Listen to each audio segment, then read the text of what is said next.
Persahabatan bagai kepompong, mengubah ulat menjadi kupu-kupu.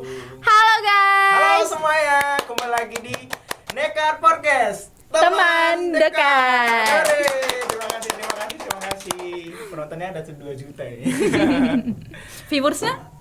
Banyak. Oke, baik. Kembali lagi di podcast kita. Ini sebenarnya kita bincang-bincang santai. Kebetulan kita dari background yang berbeda. Apa tuh? Nanti. Oke. Halo semuanya, perkenalkan kembali saya Rizal Rashid yang akan memandu podcast kita pada hari ini. Halo semuanya, selamat pagi, siang, malam untuk teman-teman yang nonton. Selanjutnya ada Saya Angga Agustina Nasution, kawannya Rizal. Oke, jadi di sini kita hanya bincang-bincang lumayan Santai. dan ini ceritanya juga nanti kita akan menceritakan yang juga akan menarik gitu. Oke, jadi saya mau nanya dong kepada Anggi. Apa tuh? Anggi ini sebelum masuk kuliah ini itu SMA-nya di mana? Oke, aku SMA-nya ini nggak aku spill ya, maksudnya aku spill dikit-dikit aja. Aku SMA-nya boarding school di salah satu kabupaten yang ada di Tapanuli Selatan. Iya nggak sih? Iya.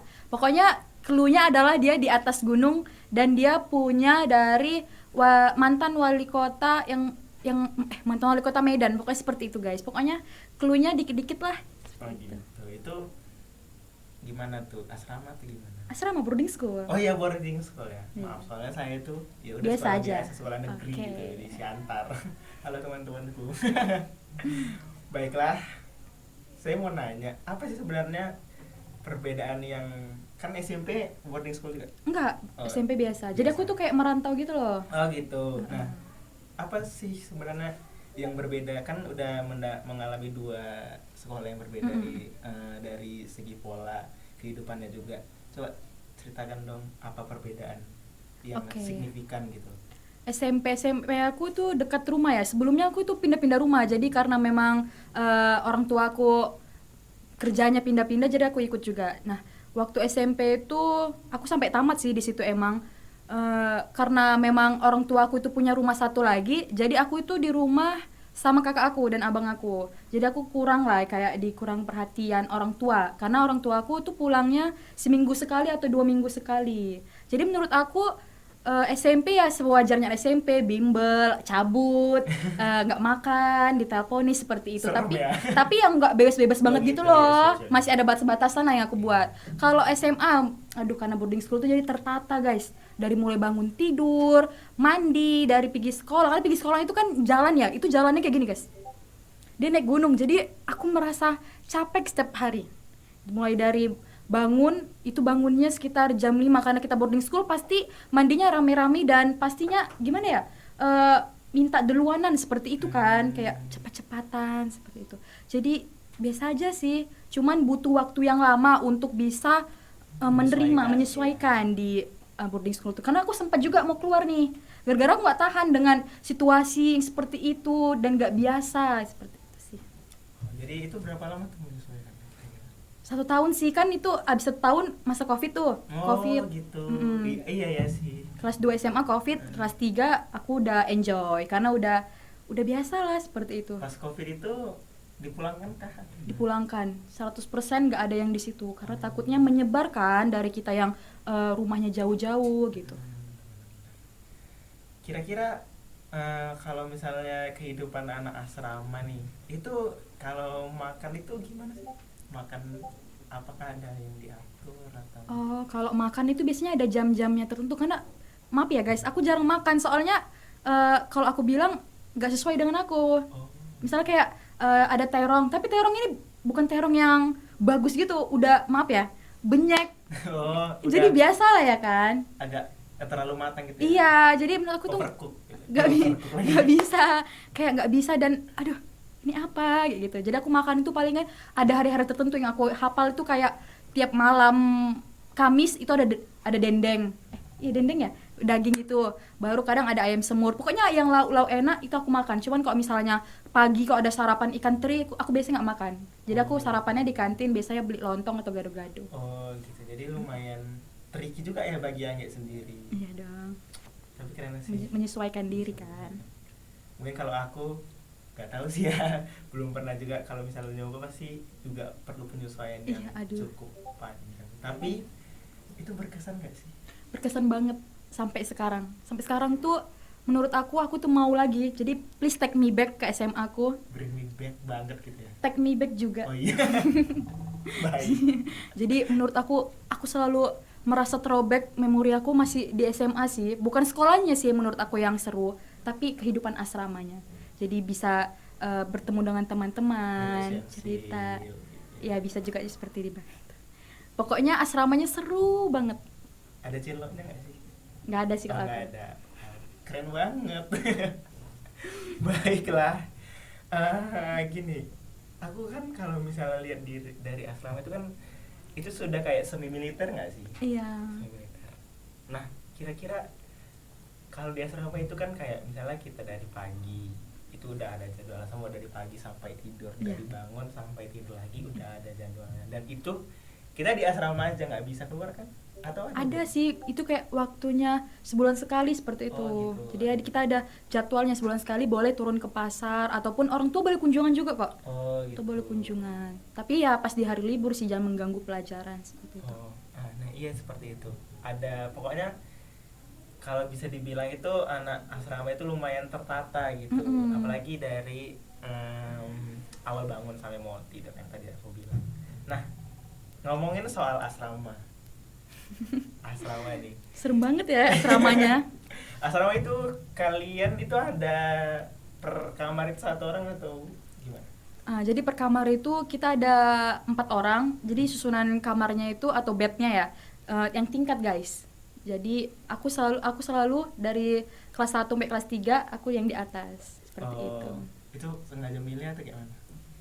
Memang kayaknya sisa, tapi memang seru di atas. Maksudnya fun fact, di atas itu kasurnya nggak pernah jorok. Karena kalau bisa kita nongkrong kan, pasti yang kotor yang di bawah. bawah. Jadi kayak kasur aku tetap rapi dan masih bersih seperti itu. Aku seneng. Gitu. Keren sih, pengen nyoba. Ayo. Terus gini, kan asrama tuh ya. Kita asrama itu udah kayak rumah kita. Iya. Udah kayak rumah lah pokoknya. Rumah kedua. Itu kira-kira ada nggak sih pengalaman yang menarik di balik asrama itu? Dari mana nih, pengalaman mistis atau gimana? Ada mistis. Setiap asrama ada nggak sih? Oh ada, boleh dong. Oke. Ini seru banget. Ini backsoundnya backsound instrumen. Gini. Oke guys.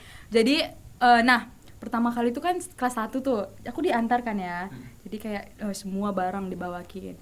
Adalah itu, setiap asrama pasti ada namanya MOS. Kayak PKKMB lah bisa dibilang. Oh iya. Kayak ospek ya. Jadi di asrama itu semua diatur guys. Mau dari menggosok baju, apa sih, nyetrika baju itu harus ada lipatannya. Itu ada 2 lipatan di belakang, 2 lipatan di depan. Roknya juga seperti itu. Nah, waktu malam-malam kayak ospek seperti itu, kita tuh diajari gitu loh guys, sama cuttingnya. Ini ya dia caranya gini-gini, gosoknya itu jangan asal gosok, pakai kertas. Oh gitu. Jadi ini setrikaan, ini kertas, jadi kayak biar lebih licin. Gitu. Nah, waktu itu malam, sebelum malam memakai apa itu baju sekolah kan digosok dulu. Besoknya mau sekolah. Belum, tunggu deng. Terus kan sampai mana tadi? Sampai menggosok, ya. Gosok itu FYI setrika ya, ini bahasa Medan.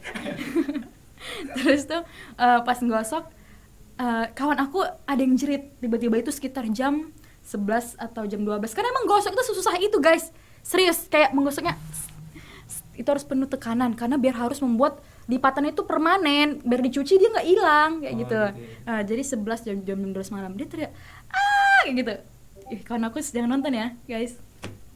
Baru tiba-tiba kami panik dong. Kayak kenapa tuh kayak gitu kan. Pas kalian lagi iya, baru tiba-tiba lampunya mati. Itu jam berapa? 11-12 malam cok. Astagfirullahaladzim. Iya, sumpah demi Allah langsung mati kan. Baru kata kawanku, ayo keluar semua. Banyak yang megang gosokan. Ngeri nggak sih seperti itu guys, kayak bajunya gini, kayak gitu. Lucu kali itu. Baru lari lah kami kan. Tapi nggak boleh des-des juga kan, karena ada 2 lantai, jadi aku di lantai Oh, atas, iya, iya, namanya iya, wing iya. A atas, ini wing A bawah. Oh gitu. Itu. Jadi tenang, tenang, tenang kayak gitu. Itu siapa yang ngomong teman Anda? Ketua kayaknya yang paling paling berpengaruh lah bisa dibilang, maksudnya bisa open lead, Open leader, open leader seperti itu. Itu Nah, perempuan. Nah, perempuan teman- kan, Oh iya, di kan asrama nggak boleh gampang laki-laki. Nah, baru dibilangnya baca Yasin, baca Yasin. Nah itu HP dikumpul, Iya. nggak boleh. Itu ada akses HP untuk pertama kali masuk 1 bulan kayak ditahan, tapi untuk bulan selanjutnya per minggu, Sabtu Minggu boleh kayak gitu. Jadi ditahan. Jadi kita mau pakai senter itu nggak ada. Untung ada teman-teman yang memang udah prepare dari rumah bawa senter yang senter besar tuh loh. Ini kan. Senter baterai gitu. Iya, senter baterai atau di charger gitu seperti itu. Ya udah, disuruh baca Yasin. Nah, aku tuh udah baca ayat kursi, ya kan? Karena katanya kalau misalnya ada sesuatu yang mistis baca kayak gitu, aku baca tuh, gitu kan? Tiba-tiba ada suara laki-laki kayak bilang gini. Oh enggak sih, itu aku baca ini di bagian trikul. Kulonlau ahad, Ya. itu kan di bagian kulonlau ahad, bagian kulonlau ahad. Ada yang ngikutin cok, ya kan? Kulonlau ahad. Aku langsung tiba-tiba ada suara lesung, tuh nggak lesung? Lesung tuh yang tet tet tet Yang tet. untuk numbuk ubi. Iya, nemu ubi. Sayur, Tapi sayur. zaman dulu kan katanya itu filosofinya terlalu horor ya. Maksudnya dia punya background yang mistis juga kan. Tet tet tet. Langsung jerit dong aku kayak kayak gitu kan. Kayak gitu. Langsung lari. Jadi kayak setrika itu ditinggal, bener-bener ditinggal. Itu larinya barengan semua. Semua. Ya, kan kamar aku tuh sebagai kamar sama-sama. Maksudnya karena satu orang udah mulai pandai, otomatis semua orang kayak, dia pandai, mau dong diajari sama dia.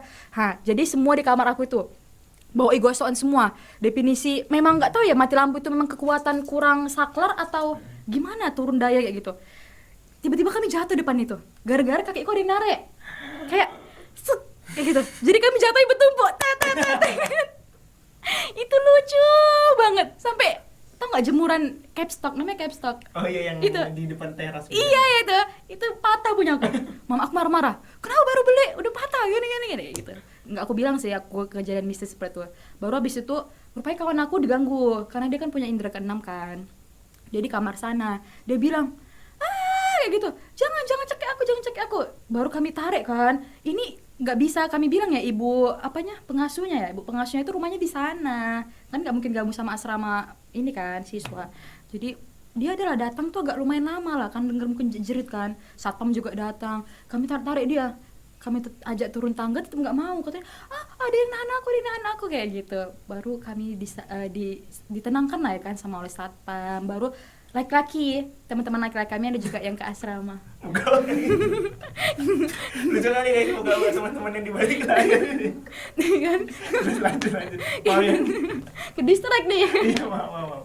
Terus tuh ya udah diamankan, kami disuruh baca ini kan, baca-baca, Itu baca diamankannya doa kemana gitu? ke depan asrama, pokoknya jauh lah dari asrama itu. Baru karena memang mati lampu, ya memang mati lampu semua lah bagian atas, jadi di depan mobil, jadi cahaya mobil itu kami diterangi. Tiba-tiba rekanku kesurupan, dia sampai aku ngomong gini, jangan kasih tahu aku siapa. Aku langsung gini, kayak gitu. Definisi yang kayak, padahal aku nggak nampak orang, maksudnya aku dengar suara, cuman kan orangnya nggak nampak kan, atau setannya nggak nampak, ya gitu. Baru dia tiba-tiba kesurupan kayak kejang-kejang gitu, kayak gitu. Baru kami disuruh tutup mata, maksudnya jangan dilihat ya gitu kan. Itu kan kayak nanti takut.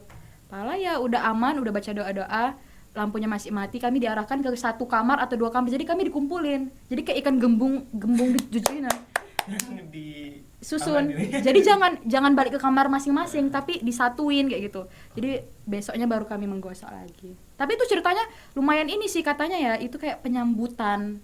Dia mau kenalan sama kami gitu loh. Ih merinding ah. Sumpah Jadi, dia kayak dia mau merinding gitu. Yang pas keluar itu langsung aman gitu pas udah malam itu.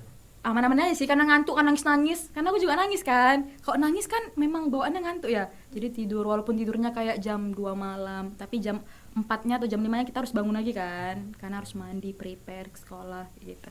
Lumayan. Kalau dari Rizal ada nggak sih kisah-kisah Alhamdulillah mistis? saya belum pernah sih. Kalau bisa jangan. Takut juga sebenarnya. Kalau bisa jangan sih kayak gitu. Tapi kan nggak aku nggak lihat sih, maksudnya jangan sampai Allah. gitu. Oh, cukup ini ya, serius kita mendengar, soalnya ini teman-teman yang di balik kamera. Saya bisa di balik kamera ini mukanya kayak gitu. Kayak gitu semua guys. Aduh, lumayan ini ya. Mungkin kalau aku lagi dari situ nggak tahu ya. Kayak seru aja mungkin. Nggak tahu sih, nggak bisa membayangkan juga. Soalnya saya bilang nggak pernah berbau hal-hal seperti itu, alhamdulillah, dan saya juga menghindari, semoga jangan sampai lah ya kita gitu. Semoga kita juga bisa mengatasi juga sih kalau misalnya seandainya. Tapi aku pengen sih kayak bukan maksudnya kayak tahu orang yang lihat itu gimana sih gitu. penampakannya, kayak jurnalisa gitu kan, kayak mereka tuh aware gitu sama makhluk-makhluk halus yang memang kayaknya sedih kehidupannya seperti itu kan, kayak banyak yang ketika diminta mereka ngomong seperti itu, dia disakiti oleh manusia sesungguhnya seperti itu, jadi arwahnya nggak tenang. Jadi aku pengen tahu gitu, setidaknya sedikit aja gimana sih rasanya gitu. Gitu ya. Semoga kalau udah tahu ya udah gitu. Jangan lagi. Lumayan ini sih, lumayan lucu juga sih kalau misalnya. Tapi tuh kalau diingat-ingat lucu sih, dulu serem, sekarang lucu. Itu ini aku mau nanya, ini yang pas udah dikumpulin itu kalian ngumpul di situ aja sampai pagi? Enggak dong, kan aku bilang tadi balik ke kamar, cuman nggak ke kamar masing-masing. Oh dikumpuli, oh iya maaf. Jadi kalau misalnya kamar ini satu kamar, karena aku bilang tadi ada 4 kasur kan, kasurnya diturunin semua, jadi kayak ikan gembung. Jadi satu kamar tuh bisa isi 10 orang seperti itu. Sedangkan kami seangkatan, yang ceweknya ada sekitar kurang lebih 60 lah. Yang pas kalian dikeluarin itu dikeluarinnya ke jauh dari tempat Jauh, kalian itu? maksudnya lumayan jauh lah. Berarti dari itu perkarangan. Ini. Itu asrama kelas 1 itu di sini. Kalau misalnya kita mau makan, kita tuh harus jalan ke bawah. Jadi ini namanya ruang makan. Nah, di ruang makan itu ada asrama kelas 2 sama asrama kelas 3. Jadi memang kami dijauhkan. Mungkin karena biar fisik kami juga ditata, biar seperti biasa seperti itu. Di jalannya kayak gini, guys. Tapi seru sih. Kalau misalnya diingat-ingat memulis kembali, pengen nggak kembali ke masa itu? Enggak sih, kalau mengulang enggak, cuman kalau mengenang iya. Oh iya. Cukup dikenang saja. Iya. Kalau diulang sakit sih kayak. Karena jauh dari orang tua, guys. Oh, iya kan, karena aduh susah lah diceritain. Baiklah. Kira-kira ada nggak lagi? Apa ya? Yang maksudnya kan di asrama itu cukup berbeda dengan sekolah biasanya gitu. Oh, ada lah. Pastinya kayak lebih banyak tuntutan nggak sih? Soalnya ya kita itu pergi sekolah itu jam 6. Pergi jam 6, pulangnya itu jam 6 juga. Jadi kita tuh ada mata pelajaran tambahan namanya ekstrakurikuler. Nah, itu ada mata kuliah bahasa Inggris, bahasa Indonesia, geografi. Gitu. Tapi aku nih karena IPS jadi aku nggak ada yang matematika gitu sih. Yang adanya kayak geografi, bahasa Indonesia. Matematikanya di ekonomi. Iya, ekonomi. Balance gitu kan. Pokoknya asrama itu tuntutannya lumayan sih, karena kita kan memang udah dididik dari awal kan. Jadi tuntutannya yang kayak ini harus bisa dari sekolah-sekolah yang biasa saja, maksudnya yang non boarding school seperti itu. Kalau saat ini ada nggak reuni lagi ke kawan-kawan gitu, terus cerita lagi masa itu? Ada sih kan. Aku nih lagi kuliah kan di sini. Kami tuh buat paguyuban juga sih. Oh, keren. Jadi ada ikatan sekolah. Alumni. Oh, gitu. Banyak yang di rumah. Lumayan sih. Sekitar berapa ya? 20-an mungkin ada. Dan itu setiap bulan sekali pasti kami mengadakan pertemuan. Katanya ya sih akhir-akhir ini mau main badminton juga, tapi nggak tahu juga ya. Rencana. Keren sih. Masih ada sih ikatan, masih deket banget. Reuni gitu, ngumpul-ngumpul ceritain lagi. Iya, itu kayak cerita aib tapi yang lucu banget. Jadi itu bakal diulang memorinya selalu dan itu aja bahasannya. Rizal dong cerita dikit-dikit tentang SMA-nya. Kalau SMA saya penuh dengan, nggak penuh sih, organisasi sih. Pramuka. Iya, pramuka. Saya itu lah pramuka banget ya. Aku juga loh. Apa ekstrakurikuler? Ekstrakurikuler. Aku jadi tek pram. Aku hafal lagi nih. Bituan. Oh iya. Bitu. Bitri. Iya. Aku tahu tuh. Cuman aku yang nggak hafal yang apa sih? Bendera ya? Apa? Semapur. Ya. Kalau aku itu dari SMP udah ikut pramuka. SMP ke pramuka dari Ramu Rakit Terap terus ke Apa Ramo apa? Ramu Rakit Terap. Apa itu? Itu di SMP kayak ada tingkatan gitu loh. Oh, berarti dia tinggi. Lumayan. Dan di SMP juga sering dipanggil kayak kalau misalnya upacara gitu. Aduh, kerennya. Jadi pemimpin upacara gitu. Padahal pertamanya kayak nggak tahu sih, tiba-tiba disuruh aja, ya udahlah gitu kan. Jadi sampai akhir waktu SMP itu sering dipanggil jadi pemimpin upacara. Terus di SMA-nya itu lanjut lagi pramukanya kayak apa ya, biar nggak kehilangan ilmu pramuka itu, karena menurut saya ilmu pramuka itu lumayan seru gitu. Jadi ikut lagi di SMA. Covid juga jadi nggak bisa ekspor banyak juga kan. Itu sih yang paling disayangkan pada saat itu mas. Tapi Pramuka Rizal udah sampai nasional atau provinsi atau gimana? Kebetulan saya sejauh provinsi sih. Pada saat itu ada lomba yang diadakan oleh Pramuka Unimed. Jadi Unimed itu ngadain perlombaan untuk pramuka penegak gitu. Dan saya juga ikut lomba itu, alhamdulillah juara 2. Oh, keren banget. Plus Rizal. Lomba juara 2 ranking 1 ke pramuka. Ranking 1 itu kayak misalnya kita dikasih soal terus kita angkat jawabannya gitu. Oh, berarti Rizal di pramuka jabatannya apa? Ketuanya gitu apa sih? Terakhir jabatannya itu ada apa? Ketuanya apa sih namanya? Pemangku adat. Oh, pemangku adat lebih atas ya? Kalau misalnya pemangku adat itu biasanya dia mengadati. Kalau yang paling atasnya itu pradana. Oh iya, pradania. Kalau di ambalan kita itu namanya Jenderal Sudirman. Halo semuanya. Kawan-kawan Jenderal Sudirman di pramuka. Jadi saya itu terakhir di pemangku adat itu. Jadi kalau misalnya mau kita membicarakan seputar ada problem di pramuka itu, kita bimbing bareng-bareng. Oke, keren banget pemangku adat. Ngomong Rizal ini orang Bumarga atau Jawa? Enggak, saya nggak orang Bumarga, tapi saya orang Jawa. Puncak. Berarti orang tua dua-duanya pure Jawa? Kalau dari ibu, mama itu Marga Nasution. Sama. Pariban deh. Emang iya Pariban ya? Ya Pariban. Pariban. Nggak tahu sih panggilannya apa. Pokoknya kayak gitu Kayak guys. gitu. Itu sih kalau dari SMA. Makanya waktu SMA itu lumayan sering aktif. juga OSIS juga ikut kayak saya di bagian kreativitas dan IT. Jadi itu cukup sering mengelola. Kalau misalnya waktu the first time kita upacara secara online itu 17-an pas Covid. Yang udah mulai recovery. Jadi kami yang megang dari YouTube-nya SMA 6 gitu. SMA 6 layar. SMA 6 Pematang Siantar. Oke. Tuh, baiklah. Banyak banget ya cerita kita sebenarnya masih banyak lagi. Banyak lagi. Ini kayak flashback lagi sih, kayak ke masa-masa yang kita masih mencari jati diri. Soalnya kalau sekarang ini udah mikirin apa ya, kayak mana saya kerja. Iya, ke depannya. Gitu. Iya, udah nggak mikirin main-main lagi sih sebenarnya. Sebenarnya aku udah overthinking banget sih tentang semester ke depannya ya. Iya, soalnya kita juga udah semester 4 guys, iya. lumayan. Nggak terasa nggak sih? Kayak baru semalam aja pakai KMB, kayak baru kemarin pakai baju ungu di TV. Iya.